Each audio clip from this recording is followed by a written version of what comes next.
Сайн байцгаана уу? Гэр гів харилцааны тухай подкастын маань 5 дахь дугаар та бүхэнд хүрч байна. Өнөөдрийн сэдэв бол таны хамтрагч танаас хизээж явахыг хүсэхгүй байлгадаг тэр 5 зүйл. За энэ дугаар маань ерөнхийдөө их богинохон. Тэгээд би чадах хэтгаараа сонирхолтой байх болов уу гэж бодсон. Дээрээс нь зарим үед нь бол танд ийм зөрчилтөө мэдрэмж ч юм уу бодол төрүүлж магадгүй. Тийм болохоор та эдийг нээлттэй хүлээн авч сонсоосай гэж хүсэж байна.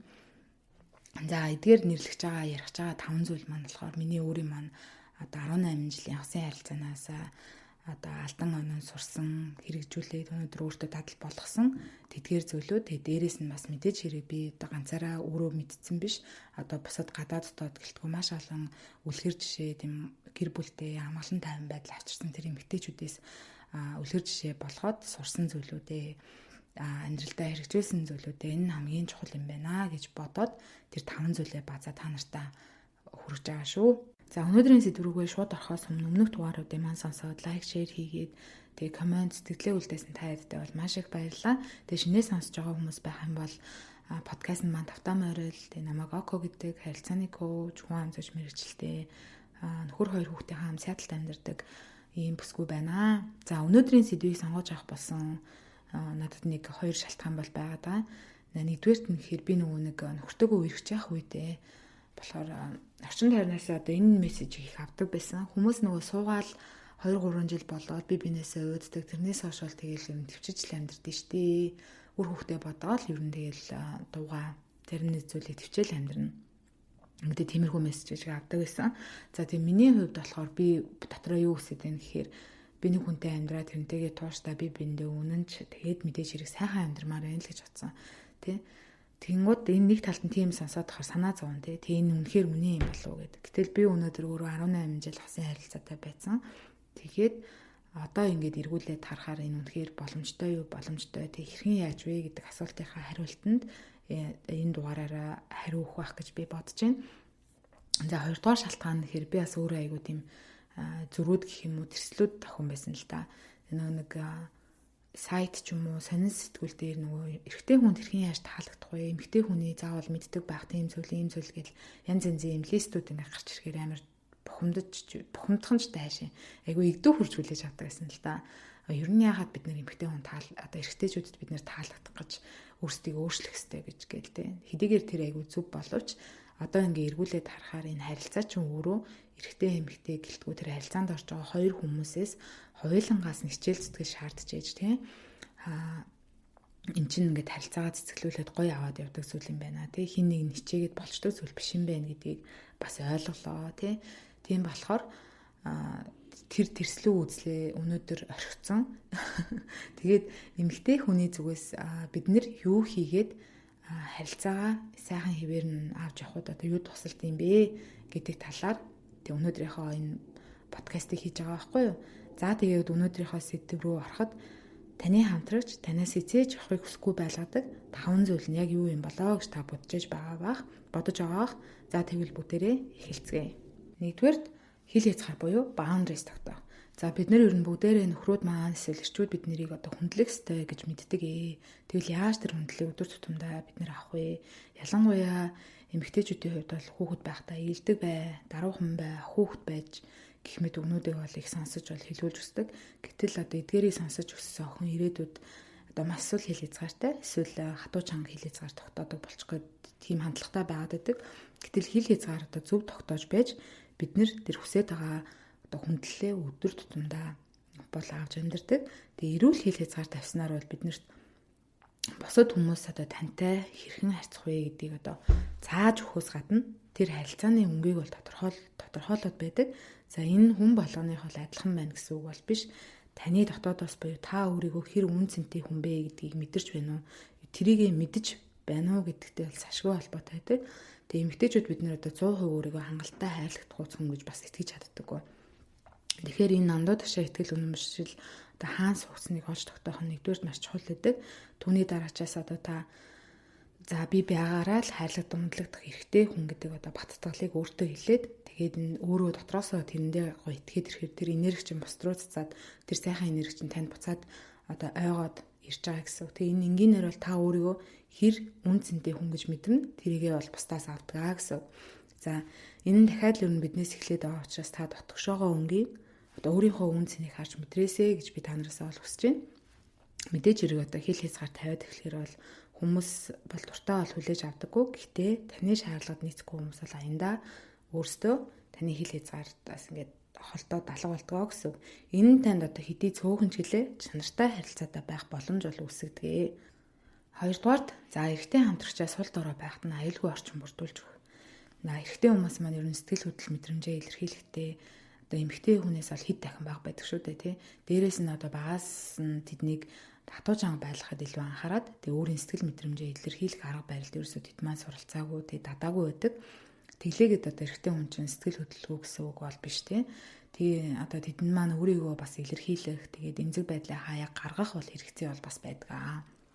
Дээрээс нь одоо эрэгтэй хүн сэтгэл хөдлөл тэр мэдрэмж илэрхийлмээр байгаа зүйлээ илэрхийлэхэд нь эмэгтэйчүүд бид нэр түүнийг хэрхэн хүлээж авах, яаж зөв сонсож тэг түүнийхээ дараа тэр дэмжлэг үзүүлэх вэ гэдэгт бас бид нар өөрсдөө сураагүй байгаад байдаг. Тиймээс одоо бид нэр хамтрагчтай нэг эмзэг сул дорой байдлаа харуулахад нь одоо дэмжих за өмнөх дугааруудаа яриадсан те нэг найдвартай аюулгүй шүүмжлэхгүй орчин бүрдүүлж өгдөг байх нь бол маш чухлаа. Тэгээд зарим эмэгтэйчүүд маань одоо нөхрөө эмзэглэл шаналлаа ярьж байхад нь юун сүртэй юм бэ те эрэгтэй хүн байж ээж бүр хаяа бол ингээд нэг юм шоолж юм дооглонгүй байдлаар хүлээж авдаг зүйлүүд бас мэрсэр бас сонсогддог. Энэ нь Монгол ч гэлтгүй гадаад дотоод янз янзын бас ерөнхийдөө ингээд нийтлэг эмэгтэйчүүд бас хаяа гардаг гэжсэн. Тэгээ хэрвээ энэ үйлдэлүүдийг бид нэр хийгээд авах юм бол нөхрүүд маань юм уу бусад хүмүүс ч гэсэндээ танд одоо нээлттэй байхаа болоод эхэлдэг тий. Тэгээд эрчүүд маань ерөөсө гэрээсээ гараад л явлаа тодорхой хэмжээгээр бид нэр юм шүмжлэлтэй орчинд бол ажиллаж байдаг. Тэгэхээр таны нөхөр өөр хаанаас ч одоо таны өгдөг шиг тэр найдвартай шүмжлэх орчин болж чаддгүй л байх хэрэгтэй. Одоо хамтрагч чинь гэрлүүгээ яаж тантай илэн далангуй сэтгэлээ уудалж одоо ярилцаж чадчихвэл та хоёр уламгүй үнзгийн харилцаатай болох нэ тий. Тэгээ энэ сайхан харилцаанаас одоо хин яаран явахыг хүсэх юм бэ? Тэгээ тэгэхгүй ингээд шүмжлэл гэдэг харилцаа гараад шүмжлүүлдэг, орж ирээд шүмжлүүлдэг байх юм бол тэр хүн яаж сэтгэл зүйн хувьд одоо доктортай сайхан байж бүтээмжтэй байх вэ тий. Тэгэхээр гэр орон нь тайван амгалан ядаж юм шүүмжлэлгүй. Тэгээд стресстэд ороод ирж байгаа юм тэр бухимдлыг хамтдаа тайлахт нь тий. Зүгээр бухимдаад ярьж байгаа зүйлийг хамтдаа юм процесс хийгээ сурах нь бол эмэгтэйчүүд бид нар бас өөрсөндөө болон тэр нөхөртөө тусалж байгаа айгүй том давуу тал болдог байх нэ. За 3 дугаарт өөрийн амьдралтай байх. Таны нөхөр таны одоо бүх зүйл одоо байж чадахгүй. Тийм учраас та өөрийн гэсэн одоо хийх зүйлтэй байх нь бол маш чухал. Тэгээ хүн завтай байгаад эхлэхээр юу хийхээ мэдгүй. Одоо байнга нөхөрлөгөө залгаах, өдөржин уцаа ширтэх, оролдох. За тэгээ нэг драма үзээд цагандаа үргэлгэн байх нь ямар ч хэрэгтэй хүнийг урт хугацаанд бол татдаггүй. Тэгээ яа харахгүй бид нар бол үр хүүхэд тээж төрүүлдэг учраас тэр үедээ бол гэртээ байхаас өөр одоо сонголтгүй болдгоо тий. Гисэн хэдийч тэр хугацаанд бол өөрсдийн сонирхол хоббитэй тэгээ түүнийг хайхгүй хөгжүүлдэг байх нь бас их чухал. Тэгээд энэ нь заавал одоо нөгөө эрэгтэй нөхөртөө ч юм уу таалагдах гад бусдын төлөө хийгээд байгаа зүйл бол биш юусоо биш. Тэгээд тий өөрийн одоо хийх зүйлтэй байна гэдэг чинь одоо эмэгтэйчүүд бидний хувьд сэтгэл зүйн эрүүл мэндэд маань маш сайн. Тэгээ өөртөө ихтгэл маань юусоо айгүй эргээр нөлөөлж яадаг. Тэгээд та хэдэн нэг жишээ ярьж өгөхөд Америкт болохоор нэг урд нь housewife гэж их ярьдаг байсан бол одоо өөрсдийгөө зарим эмэгтэйчүүд homemaker гэж их танилцуулдаг болсон байлээ. Тэрний яаж байгаа гэхээр энэ хүүхдүүдээ homeschooling буюу гэрийн сургуулиар хүүхдүүдээ хүмүүжүүлээд гэртээ ингээд зарцуулдаг. Тэгээд одоо офисын ажилд очиж ажиллахгүй хэрнээ одоо за ямар нэгэн байдлаар нэг кофе хуурах тийм сонирхолтой байж болно л да тий. Тэнгууд тэр кофегоо хуурдаг, амталж ингээ хуураад тэгээ ойр орчныхоо одоо тэр эргэн тойрондоо хуршүүд юм community-тэй тэгээ тэрийгэ зардаг. Тэгээд боломжтой цагаараа одоо онлайн сургалт ч юм уу хэрхэн яаж одоо гоё амттай одоо гэртээ гоё кофе хуурах вэ гэдгийг ч юм онлайнаар ингээ заадаг тий. Тэгээд тим эмэгтэйчүүд маш их олширсан байлээ. Тэгээ гэртээ байдаг хэрнээ гэртээ суугаад өөрийнхөө сонирхол хоббигоо хөгжүүлсээр байгаа тэрнээсээ бас мөнгө олдог болсон. Тэгээ энэ ингээд бүх юм ингээд баялдаад тэрэндээ их сэтгэл хангалуун байдаг эмэгтэйчүүд одоо өөрсдөө homemaker гэж одоо нэрлээд идэг болсон байлээ. Тэгэд яг энэтэй адилхан одоо энэ бүтэн цагийн ажил биш ч гэсэндээ та нар маань одоо бид нэр ямар нэгэн хийдэг зүйлтэй байх юм бол одоо эрэгтэй хүн тантай байх цагийг олж авахар хичээх тий таны цагт харуулах таны тэр хайр халамжийг одоо хүртгэр хичээж ямар нэгэн байдлаар тэд нар маань одоо бид нартэй цуг байх гад зориулалт гаргаад байна шүү дээ. Тэгээ тэр боломжийг бид нэр олгодог байх. Тэгээ эрэгтэй хүн нөө байглаасаа л анх хийх тийм дайчин шин чанартаагаас нь бол одоо сорилтонд бол дуртай байдаг шүү дээ. Хамгийн гол нь бид нэр бас байнга л тэр хүмүүст одоо байнга л юм чөлөөтөө өссөн үед нь бэлэн байж байгаа. Тийм байхгүй байх нь бас их чухал байд юм байна. Дөрөвдүгээр за эрэгтэйчүүдийг халамжлахаас айхгүй байх. За эмэгтэй хүний одоо халамж дулаан байдал бол эрэгтэй хүн маш үнцэнтэй ийм зүйл байдаг. Тэгээ тиймээ санаа зовлтгууд эднийг халамжлах хэдий ч та өөрөө юу хэр хэмжээтэй хийж чадах юм, өгч чадах вэ гэдгээ одоо тунгаагаад тэгээ нээлттэй түүнийг яриад ингээд хилцчих юм бол та нөхөртөөгөө одоо ийм эрүүл хил хязгаар тавьчлаа гэсэн. Тэгээ эмэгтэйчүүд бид нэр ялангуяа нөгөө нэг халамж анхаарал гэдээ ярихаар гэр орноо цэвэрлэх, цэнцгэр байлгах гэдэг дээр одоо хит төвлөрөөд нэг мэдхэд л одоо гэрийн үйлчлэгч шиг хизээж нөгөө нэг дуусч өгдөг байх ахуйтай зуралтад үлдчихдэг. Тэгээ хэдийгээр нөгөө нэг эднэр одоо чухал те бидний амьдралд бол байнга л байж байгаа өдөр тутамд хийж идэг үйлдэлүүд хэдий ч гэсэндээ та хүсгүй байх юм бол тэрийг хийхгүй байх хэрэгтэй байдаг. Одоо тэрийг чинь бас тэгээ гэрийнхэн чинь ойлгодог. Тэгээ аль боломжтой тухайн үедээ ярилцаад хийждэг тийм эрүүл системтэй байх нь бол цаашлаад хүүхдүүдэд маань ч гэсэндээ бол эерэг нөлөөтэй юм билээ. Эерэг нөлөөтэй юм гэж би одоо сүүлийн үед их боддог болчиход байгаа. Ялангуяа нөгөө нэг хоёр дахь хүүгээ гарснаас хойш би нөгөө хоёр хүүтэй болчлоо. Тэгээ тэнгууд ингээд хоёрын хоёр эрэгтэй хүүхдэд би ингээд эмэгтэй хүн бол байнга л аяг тав угааж идэг, гэр орон цэвэрлж идэг, ээж л хоол хийж идэг, ээж л юм угаадаг гэсэн тиймээс ч аваад өсч үдээ гэж бодод тэр хоёр чи их нэртэй болцохороо том болонгуудаа надаас тийм хараад өсч байгаа хоёр чинь их нэрээ дандаа тийм байдлахыг хүсээд байл яах юм. Тэгээ юу ч хийхгүй байвал яана гэдэг айгу санаа зовоо. Тэгээд нөхөр битээр мэдээж хэрэг харилцсан зүгээр хуваагаал хийм боломжтой хийгээл эсгүй байвал би өсөхгүй хийхгүй байж болдог л доо. Тийм болохоор нөгөө айл болохдоо заримдаа хийж чадах зүйл байсан ч гэсэндээ зүгээр л ялангуяа нөгөө ах сайн бүтэн сайн төрөөгөө амарч байгаа үед нь ч юм уу хүүхдүүдэд давуулаад одоо том болсон бандяга ч юм уу хүүхдэд нөгөө 0 угаалах. Тэг би өөрөө зааж өгөхгүй зүгээр нөхөр жишээлбэл хүүхдтэй одоо 0 эрхийн яаж угаахыг зааж өгөнгөө жорлон байнаа цэвэрлдэг ч юм уу. Тиймэрхүү болж сурж байгаа.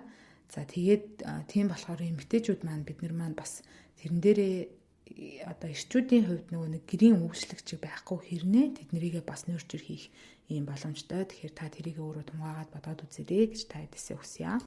5 дугаарт өөртөө итгэлгүй байдлаа устгах. За эмэгтэй хүн ер нь өөртөө итгэлгүй байгаад эхлэхээрээ нөхрөө хардах, янз бүрийн зүйлийг ургуулan бодох, тэгээ түүнээсээ болоод нөгөө атаархах, хэрүүл маргаан байн гүйсгэх, хамтрагчтай итгэхгүй байгаагаас болоод нөгөө утас ялангуяа орчин үед бол нөгөө сошиал хаягийг нь ухах, шалгах зэргүүдийг бол талд үйлдэлээр, талд байдлаар бол хийгээд эхэлдэг тий. Тэгээ энэ нь бол бас яг нөгөө 100% эмэгтэйчүүдийн буруу гэсэн үг бас биш. Эрэгтэй хүмүүс ямар нэгэн байдлаар тиймэрхүү одоо шалгуулах үйлдэл хийсэн болоод эмэгтэй хүн шалгаж иж магадгүй л дээ. Гэхдээ зарим тийм байж бас болно. Гэхдээ зарим үед нь бол бас нөгөө нэг эмэгтэйчүүд маань юунаас болдгоо эртээ нь ямарч буруу зүйл хийгээгүй байхад хардаад сэрдээд өөртөө итгэлгүй үйлдэлүүд ингээ гаргаад байна гэдэг чинь өмнөх харилцаанаас авсан сэтгэлийн шарах нэдгэрээгүй. Тэгээ бусдад яг бүрэн итгэж эхлэегүй байхдаа дараагийн харилцаанд орж байгаа. Тэгээд энэ өнгөрснөө одоогийнхаа харилцаанд авчирч нэлзаагаад байна л гэсэн. Тэгэхээр чи мэдээч хэрэг одоо эрэгтэй эмэгтэй гэлтгүй юм драматай, хэрүүл уралтай, нэгэндээ үл итгэсэн тийм харилцаатай байхыг бол одоо ямар ч хүн хүсэхгүй шүү дээ, тий. Тэгэхээр нөгөө эрэгтэй хүмүүс маань одоо энэ хитрхи энэ үл ойлголцол маргаан ихтэй байдаас ингээд залхаад хурдан салхын л төс болно шүү дээ, тий. Тиймээс ерөөсөө дахиад бид нэр өөрийгөө ажиглаад энэ өөртөө итгэлгүй байгаа байдал маань одоо хаанаас үүсэт байна вэ гэдгийг ухамсартайгаар таниад ялангуяа өөртөө цаг хугацаа одоо өгөө түүнтэйгээ ажиллах нь бол айгүй чухал байдаг. Тэ?